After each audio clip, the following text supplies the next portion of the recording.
Bienvenidos al Profe Relata, temporada 2, capítulo 26 de Cordobeses Olímpicos. Hoy tenemos la oportunidad de charlar con Francisco Morales, ex judoka, 2 Juegos Olímpicos, Barcelona 92 y Atlanta 96. Bienvenido, Fran. ¿Cómo va, viejo? Bien, todo en orden. Aquí es un gusto estar con ustedes en esta mañana de lunes. Bueno, Fran, más o menos explícame cómo y cuándo arrancaste con el judo. Mira, yo arranqué con el judo casi por un legado familiar. Nosotros somos 5 hermanos, 3 hermanos varones, íbamos a un colegio Barrio General Paz, las escuelas pías. Mis hermanos, que son más grandes que yo, habían iniciado ahí el judo. Y después mi viejo se enganchó en las tareas dirigenciales, todo eso, así que yo cuando tenía 4 años ya subí el tatami por primera vez. Primero como una actividad lúdica, por supuesto, y después como la gran pasión de mi vida, incluso hoy ya retirado de la competencia, pero sigo ligado a la actividad a través de la Federación Cordobesa y de que realmente hago lo que me gusta, ¿no? ¿Me podés explicar un poco cómo es el deporte, cómo se puntúa? Mira, el judo ahora ha habido cambios de reglamentación en los últimos años. Es muy distinto el deporte a lo que era en la década del 90. Se ha favorecido mucho la dinámica de la competencia para hacerlo más atractivo a la televisación. Entonces, la verdad que son combates de 4 minutos netos cuando se para el reloj también. Y el objetivo del judo es tratar de hacer el ippon, que es la puntuación perfecta, que es el desequilibrio del otro y la caída con contundencia. Hay una puntuación intermedia que es el wasari, que es cuando la caída no es tan perfecta, y después tenés un sistema de sanciones, que es la pasividad se castiga mucho, como el falso ataque y la mala posición se castiga, lo que hace la lucha más dinámica. Y después lo que ha dado también mucho atractivo al deporte en los últimos años, por el tema del jiu-jitsu y del ballet todo, es la continuidad de los trabajos en el suelo, Newaza en el judo, también conocido como grappling en otras artes marciales, que es la posibilidad de ganar también la competición a través de una estrangulación o la luxación de brazos. A través de eso también se logra el ippon, que es la finalización del combate. Luego de los 4 minutos, si no hay definición, se va a un golden score, que lo hace más atractivo, que ahí apenas se puntúa, aunque sea una puntuación intermedia, o se llega al tercer shido, o se luxa, o se estrangula, finaliza también el combate. ¿Querés darle un cambio de estilo a tu imagen? Vení a Los Santos Barbershop, donde te ofrecemos la mejor atención de profesionales en el rubro de la barbería y productos de primera línea para el cuidado capilar. Encontranos en Instagram como losantos.bbs o en 25 de mayo 1350. Barbería Los Santos, una barbería con mucho flow. ¿Cuándo comenzaste a formar parte de la selección argentina? Mira, yo había tenido una categoría juniors, bastante que me había sido difícil, había tenido una lesión de hombro y la verdad que no había sido representante argentino. En juniors teóricamente mucho menos podía ser en mayores, y en el año 89, de manera casi sorpresiva, ganó el campeonato senior, que era clasificatorio para el campeonato del mundo. Me fui al campeonato del mundo senior. Teóricamente vos, antes de competir afuera, tenés que hacer campeonatos sudamericanos, panamericanos. Bueno, como obedece el deporte en nuestro país, todas las cosas no son muy planificadas. Y la verdad que aproveché la experiencia del campeonato del mundo. Por supuesto, perdí la primera eliminatoria, pero yo tengo a mi hermano Carlos, que vivía en Barcelona ya en esa época, y decidí quedarme a entrenar en España aproximadamente 45 días. Y bueno, y ahí, a partir de ahí, comencé a ganar el campeonato nacional senior, y desde el 89 hasta que me retiré en el 97 era integrante de la selección argentina.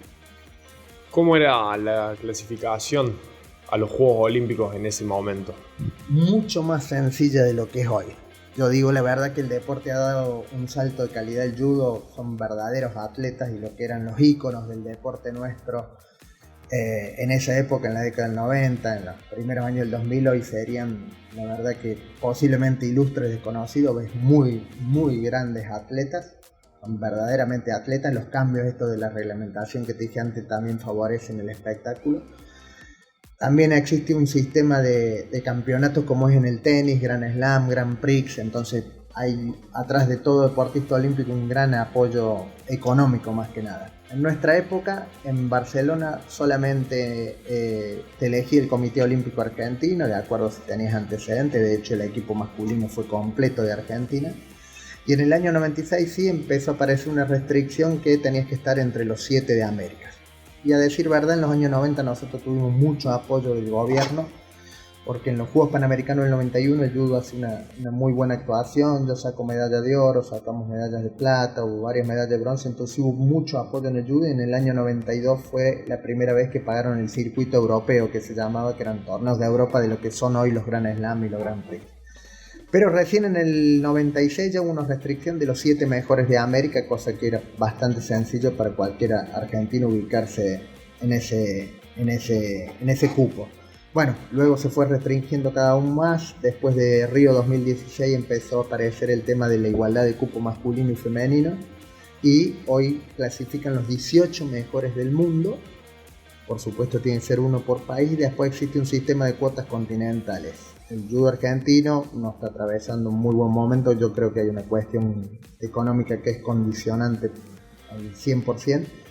Y en los últimos, exceptuando a Paula Pareto, en los últimos Juegos Olímpicos se ha clasificado solamente por cuota continental. Que cuota continental, por una cuestión de hacerlo más federal, digamos, al judo, van aproximadamente 20 atletas entre masculinos y femeninos de América. Entonces el mejor de cada país es muy posible que clasifique.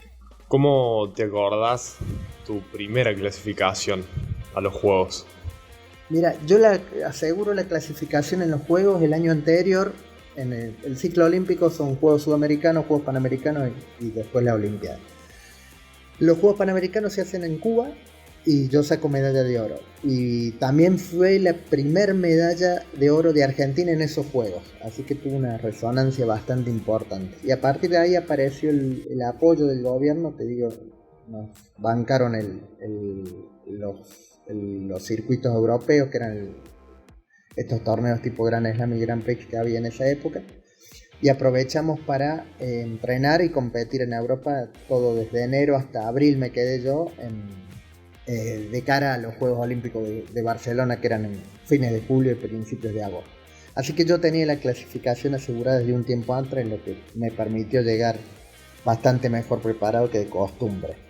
Ya haber competido en Europa, sobre todo en Francia, que eran estadios grandes, con mucha gente, me hizo un poco más sencillo la caída al Juego Olímpico, digamos. Y lo que fue Barcelona, para todo deportista amateur, siempre digo yo, la clasificación al Juego Olímpico es lo máximo, porque realmente lo que desea cualquier competidor de cualquier deporte es una cita extraordinaria. Entonces la verdad que fue algo muy lindo, sobre todo los meses anteriores de la preparación, de la puesta a punto. Después que volvimos de Europa tuvimos concentrado en el cenar un tiempo y se vivió con mucha intensidad, por ser la primera más que nada, ¿no? ¿Buscás zapatillas para toda la familia, para el colegio, para el trabajo, para hacer deporte o simplemente para salir? En Calzados Molly te ofrecemos esto y mucho más a un precio imbatible, con envío a todo el país y 3 cuotas sin interés. Encontranos en nuestras sucursales y en calzadosmolly.com.ar. Calzados Molly, las mejores zapatillas al precio más barato. ¿Qué sensaciones tuviste al llegar a la villa? Bueno, al llegar a la villa la sensación es indescriptible, porque si bien te comentan, nosotros en el equipo había gente que ya había estado en Seúl en los juegos anteriores, pero la verdad que desbordaba toda la expectativa. Te vuelvo a hacer hincapié en lo que es el deportista amateur. Nosotros hemos parado en Europa, dormimos en pensiones, viajamos en tren, muy distante de lo que puede ser el fútbol o el mismo básquet.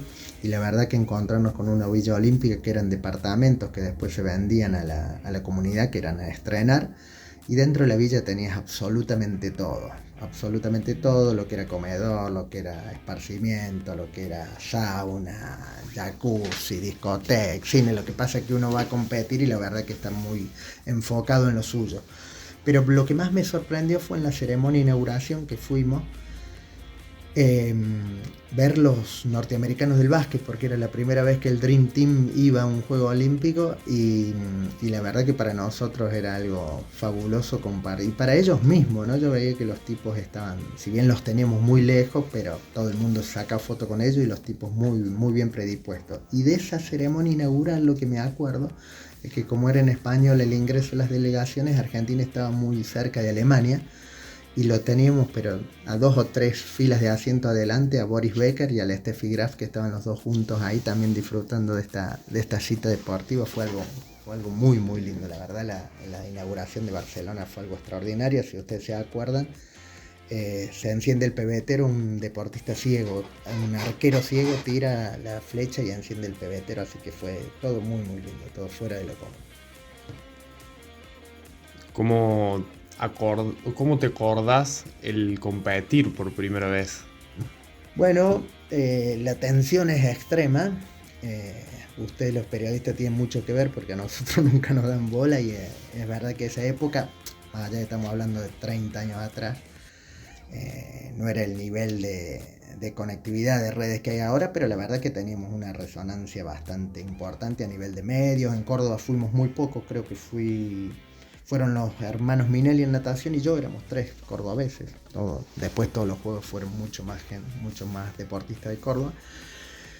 Y la verdad que se vivía con mucha tensión porque yo tenía mi familia allá, estaban mis viejos, estaban mis hermanos, estaban mucha gente amiga en España, y la verdad que el marco de lo que era, nosotros competimos en el Palau Blaugrana, que era el estadio de básquet del Barcelona. Y era un estadio de 7-8 mil personas, que había mucha gente completo. Y se vive con mucha tensión. La particularidad que tiene el judo es que el judo se define en el día. Si vos das el peso el día anterior, o nosotros en esa época lo dábamos a la mañana muy temprano, y después se hace la ronda de eliminatorias, y después, hoy en día se hace por la tarde el block final que le llaman, que es los combates por medalla. Bueno, y después de la tensión del debut, yo empecé con un sueco, gané, después ganó la segunda el británico, después ganó la tercera al uruguayo, que habíamos visto con mis hermanos el día anterior, que si pasaba las 2 primeras rondas, la tercera era bastante sencilla porque estaban unos africanos y unos uruguayos. Así fue, gané bien rápido. Y después caí en cuarto de final con el brasilero, que fue el campeón olímpico en esa jornada, perdí, y después pierdo la primera, el repechaje con el coreano, 5 luchas, y la verdad que había sido una muy buena actuación, quedé noveno. Y la verdad que muy entusiasmado porque tenía apenas, no había cumplido los 20 años, los 21, perdón, todavía, y bueno, ya entusiasmado por tratar de llegar a la otra. La otra llegué también estaba en el podio aquí en América, y tuve un sorteo, la primera con un georgiano, que era fue la primera olimpiada que los rusos ya fueron con cada país, con cada república por separado, porque en Barcelona fueron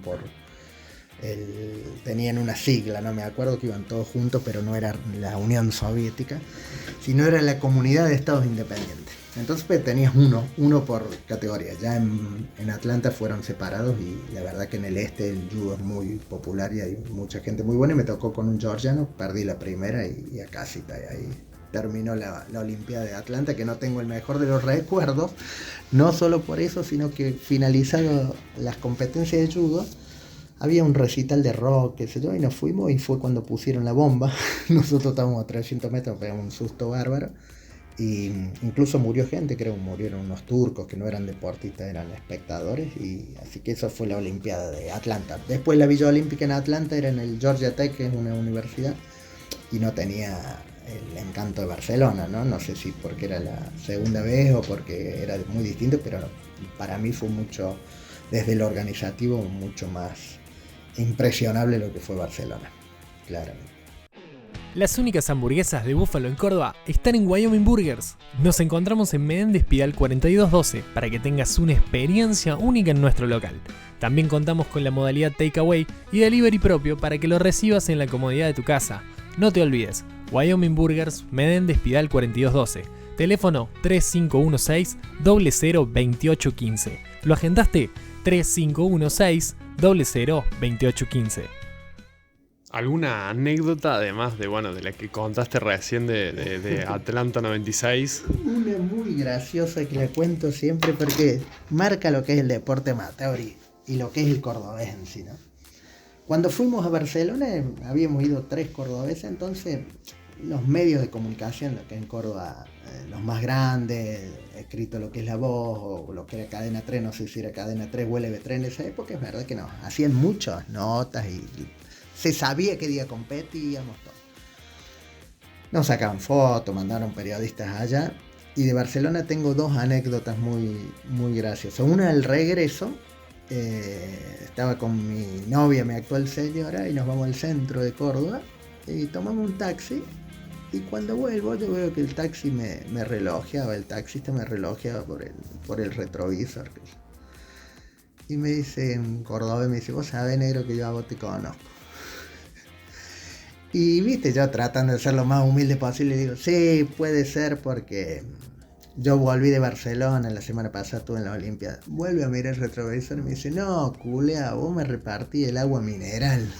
Y es verdad, yo 3 años atrás había laburado con mi cuñado repartiendo agua mineral el verano y el tipo no podía parar de la risa, fue muy gracioso porque me puso en caja. Y la otra anécdota en Barcelona fue que nosotros, con Carolina Mariani, que es una judoka que después fue subcampeona del mundo y fue abanderada en Atlanta, que marcó el camino después de la Krukower y la pared del judo femenino en Argentina, ha tenido mucho mejores logros que el masculino. Y competíamos el mismo día, 1 de agosto. Y el 1 de agosto se competía también los 100 metros de atletismo en el Estadio Olímpico. Por supuesto, es una de las pruebas más requeridas en los Juegos Olímpicos por excelencia. El estadio se llena como si fuera la final de un campeonato del mundo. Estábamos a la misma hora y esta me la contó un periodista cordobés.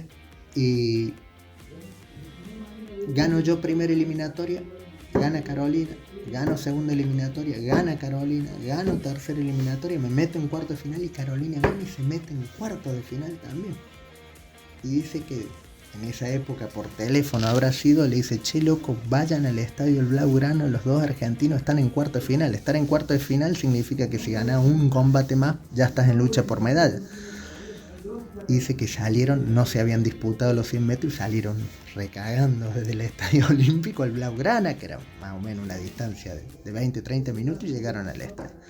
Cuestión que llegaron al estadio, entro yo en cuarto de final, pierdo, entra Caro, pierde, vamos al repechaje, pierdo yo y pierde Caro.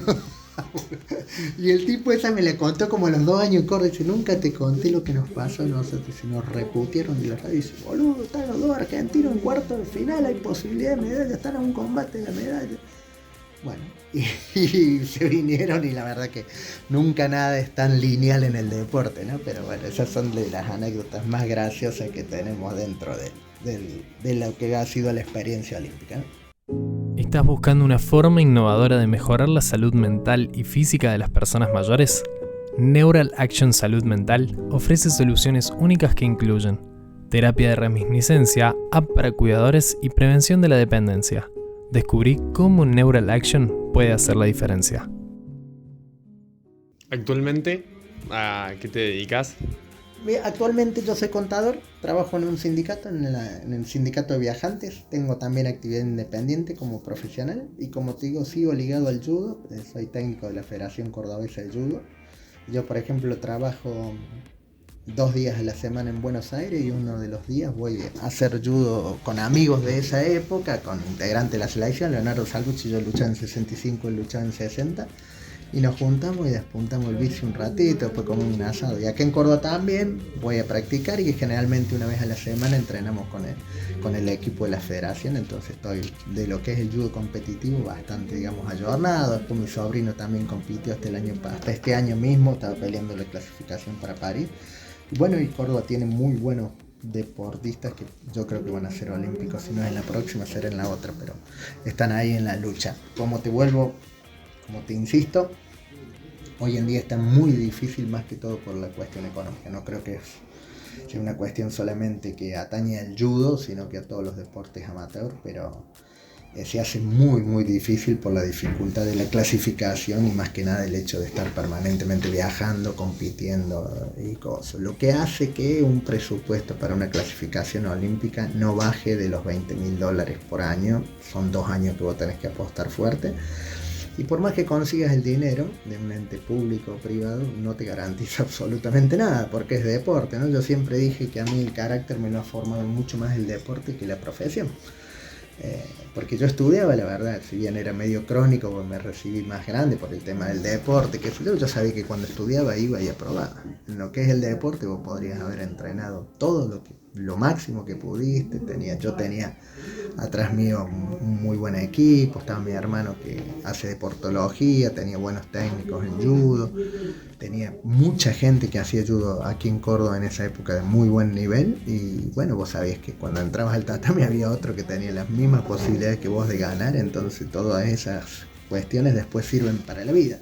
Por supuesto en esa época no le das bolilla y vos lo único que querés es subirte al podio, pero la verdad que después con el paso de los años, no solo esto, también las amistades que te da el deporte y las experiencias, el hecho de haber estado con 20 años en Europa, con $50 en el bolsillo, y decir, che, ¿cómo hago para comer y vivir? Son peripecias que los deportistas argentinos nos acostumbramos a eso, te forman para la vida. Claramente la formación mía ha sido mucho más afectada por el deporte que por la universidad. Bueno, Fran, para mí es un gusto enorme conocer más de los deportistas cordobeses, tener la oportunidad de tenerte. La verdad que, bueno, el otro día hablábamos con Andrés y le decía, sos uno de los más longevos que he tenido en el podcast, así con vos también, porque justo compartieron el mismo juego. Entonces la verdad hay que ir aprendiendo de lo que pasó mucho, o sea, no mucho antes de que yo naciera, pero antes de que yo naciera también está bueno, y la verdad que muchísimas gracias por la oportunidad de dejarme charlar con vos y seguir aprendiendo. Muchísimas gracias, viejo, y cuando quieras ya sabes dónde estoy, charlamos sin ningún inconveniente. Muchísimas gracias. Y gracias a vos por sumarte a la comunidad del Profe Relata. No te olvides de seguirme en Instagram como @elproferelata para no perderte ninguna de estas historias de cordobeses olímpicos y paralímpicos. Ya está disponible en YouTube y en Spotify todas las entrevistas que hemos hecho. Así que anda, suscríbete, activa la campanita y nos vemos en la próxima.